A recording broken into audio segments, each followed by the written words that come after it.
조국 전 장관도 최재형 감사원장의 입당을 비판했습니다. 함께 보시죠. 보수 인사 발탁을 중용한 문 대통령의 뜻은 여지없이 배신당했다. 최재형 감사원장 인선이 보수 인사 발탁 중용이라는 깊은 뜻이 있었습니까? 좀 몰랐네요, 그렇죠? 고위공무원으로 중립적 감사를 했던 것인가, 자신의 대선 출마를 위한 정치를 했던 것인가 라고 비판을 합니다. 이재명 기자, 팩트체크 들어갑니다. 최재형 전 감사원장 발탁 당시에 보수 인사를 일부러 발탁을 했고 중용한 거다. 예컨대 협치를 위해서 이런 청와대 메시지가 있었습니까, 실제로? 글쎄, 당시에 그런 메시지를 냈던 것 같지는 않은데, 그러니까 저 문장 속에서 느껴지는 건 진짜 놀라운 편가름이죠. 최재형 원장이 판사 출신입니다. 만약에 정치권 인사라면 정말 국민의힘에 있던 인사 혹은 정권도 아니라면 국민의힘 정권에서 참여했던 인사를 발탁했다 그러면 보수 인사라고 할 수 있죠. 근데 판사조차 보수와 진보, 내 편과 상대편 나눠지는구나 라는 인식이 담겨 있는 거죠. 그러니까 놀라운 편가름에 저는 사실 굉장히 놀랐고, 두 번째 제가 굉장히 불편한 대목은 바로 배신이라는 대목입니다. 지금 여권에서 굉장히 이제 윤석열 전 총장 그리고 최재형 전 원장의 정치 참여, 특히나 야권 대선 주자로 부상하는 데에서 배신이라는 표현을 유단히 많이 씁니다. 근데 이것은 헌법과 법률에 나와 있는 기관장을 발탁하는 게 대통령의 은혜라는 뜻이 담겨 있는 겁니다. 이건 근데 대통령은 당연히 그 헌법과 법률에 나와 있는 기관장을 임명할 때 적재적소의 인사를 발탁하는 건 은혜가 아니라 책무인 거죠. 본인의 의무인 거죠. 그런데 불구하고 발탁된 거는 시혜입니다. 은혜를 받은 겁니다. 그러니까 이건 굉장히 어떻게 보면 공적 시스템을 사적 시스템으로 잘못 착각하고 오해하는 거죠. 이렇게 되면 이건 민주주의가 아니라 봉건주의가 되는 거죠. 내가 발탁했기 때문에 거기에 대해서 충성을 다해야 되고, 그것을 배반할 때, 배신한 것은 잘못이다. 이런 인식 자체가 굉장히 국가 시스템에 대한 근본적인 오해와 착각에서 비롯된 게 아닌가, 저는 그렇게 생각됩니다. 이재명 기자의 어떤 날카로운 개인적 견해 들어봤고, 정혁진 변호사님, 앞서 질문 드리려고 했던 것도 바로 이 대목인데, 이 대통령이 임명을 했고 어쨌든 다른 진영으로 갔으니까 이제 배신감이 들 수도 있을 것 같은데, 조국 전 장관도 문재인 대통령이 수많은 비판에도 불구하고 임명을 강행했잖아요.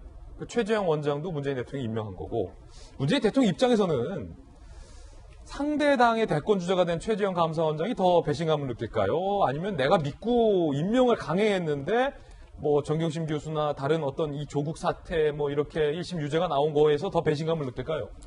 일단 문 대통령의 생각은 제가 잘 모르겠고, 제가 만약에 대통령이다라고 한다면 조국 전 장관이 굉장히 원망스러울 것 같다는 생각이 들어요. 개인적으로는. 왜냐하면 문 대통령이야 그 조 전 장관에 대해서 마음에 깊은 빚이 있다라는 말씀까지 하셨지만, 제 입장에서는 지금 그 최재형 원장에 대해서 조국 전 장관이 뭐라고 이야기할 수가 없는 게, 최재형 원장이 선임이 된 것이 2018년 1월자거든요.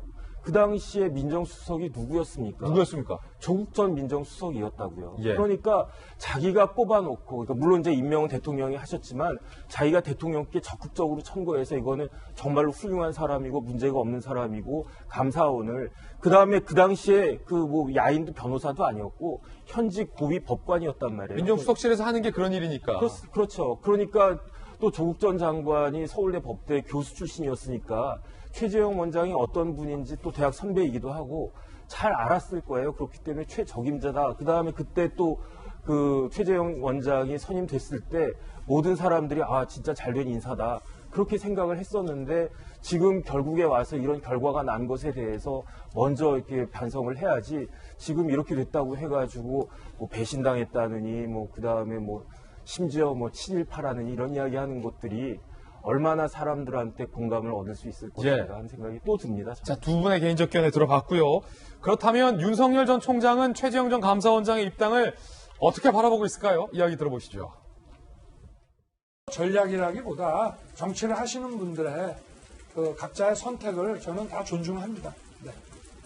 국민의힘 입당 결정이 늦어지면서 야권 유권자들이 피로감이 더해지고 있다는 비판에 대해서 어떻게 생각하시는지? 어떤 정치적인 손해, 이분리를 떠나서 제가 한번 정한 그 방향에 대해서는 일관되게 제가 걸어가겠다고 분명히 말씀을 드렸고, 각자의 선택을 존중한다. 손해를 보더라도 마유의 일을 걷겠다. 윤 전 총장의 이야기 들어봤고 잠시 후에 그 의미도 분석을 해보겠습니다. 자, 그런가 하면 국민의힘 내에서 현역 의원이 최재형 전 감사원장의 지지를 표명했습니다. 김용판 의원인데요. 열렬히 환영한다라는 메시지인 겁니다. 최 전 원장의 입당 열렬히 환영한다. 감사원장직 수행하며 체득한 국정 전반에 대한 깊은 이해도를 바탕으로 정치 의미 있게 변화시키는 주체가 되길 기대한다라고 현역 의원으로 처음으로 공개 지지 선언을 했습니다. 본인과 가족, 측근 둘러싼 도덕성 문제가 어쩌면 이번 대선에선 폭발성을 띠고 있지 않을까라며 윤 전 총장을 우회적으로 비판하는 듯한 발언을 하기도 했었는데 이 김용판 의원은 지난 4월에 윤석열 전 총장을 향해서 공개 사과를 요구한 바도 있었습니다. 문재인 정권과 함께 적폐 수사를 현장 지휘했던 윤석열 전 총장께서는 친검 무죄, 반검 유죄인 측면이 전혀 없었다고 자신할 수 있겠습니까? 사과할 일에 대해서는 진정성 있게 사과하는 과물탄계의 전환 과정을 거쳐야 한다는 것입니다. 도끼는 잊어도 나무는 잊지 않습니다. 자, 김용판 의원 입장에서 윤 전 총장과 최재형 전 감사원장에게 보인 반응이 180도 극과 극이다라는 부분까지 확인해봤습니다.